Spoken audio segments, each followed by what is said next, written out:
মায়ের চেয়ে বউ বেশি আপন হয়, কথাটা কেন বললাম জানেন?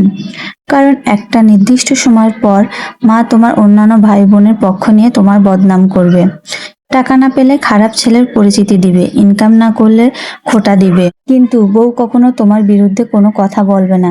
মৃত্যুর আগ পর্যন্ত তোমার ভালোটাই চেয়ে যাবে। কথাটা শুনতে তেতো হলেও এটাই সত্যি। হ্যালো এভরিওয়ান, কি অবস্থা সবার, কেমন আছো?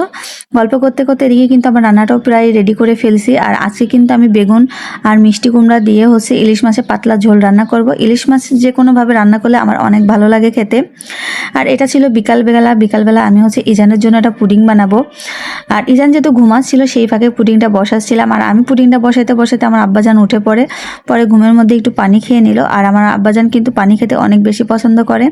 এদিকে পুডিংটাও হয়ে গেল। আর আমি যে কথাগুলো বললাম না, এই কথাগুলো কিন্তু আমার সংসার জীবনে 19টা বছরের অভিজ্ঞতা থেকে কথাগুলো বললাম। আর এই কথাগুলো হয়তো অনেকের কাছে ভালো নাও লাগে।